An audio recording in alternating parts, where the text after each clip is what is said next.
সাহারি তো খাবো ঠিক আছে, কিন্তু সেটা শেষ সময়ে খাওয়া, দেরিতে খাওয়া। সাহারি কি আগে খাবেন না শেষের দিকে খাবেন? শেষের দিকে। কেন? কারণ নবী করিম সাল্লাল্লাহু আলাইহি সাল্লাম বলেছেন, লা ইয়াজালুন নাসু বিখাইরিন মা আজ্জালুল ফুতুর ওয়া আখারুস সাহুর। এই উম্মত, মুসলিম জাতি ততদিন পর্যন্ত কল্যাণের উপর প্রতিষ্ঠিত থাকবে, তারা কল্যাণকে স্পর্শ করতে পারবে যতদিন পর্যন্ত তারা সাহারি তাড়াতাড়ি খাবে না দেরিতে খাবে? দেরিতে খাবে। আর ইফতার তাড়াতাড়ি করবে। তাহলে সাহারি দেরিতে খাওয়া হলো সুন্নত।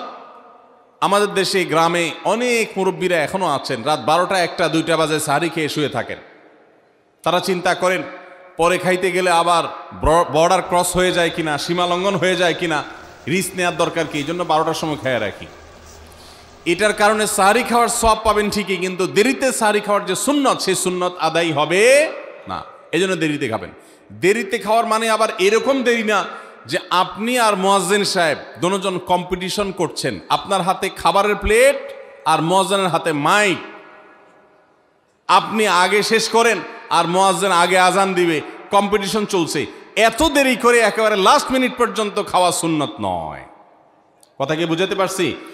কয়েক মিনিটের গ্যাপ রেখে তারপরে খাবার শেষ করবেন। কারণ নবী করিম সাল্লাল্লাহু আলাইহি সাল্লাম সাহারি খেয়ে শেষ করে ফজর নামাজ শুরু করতেন, এর মধ্যে 50টা আয়াত পড়ার মতো গ্যাপ রাখতেন, অর্থাৎ প্রায় 10 মিনিটের মতো একটা গ্যাপ থাকতো।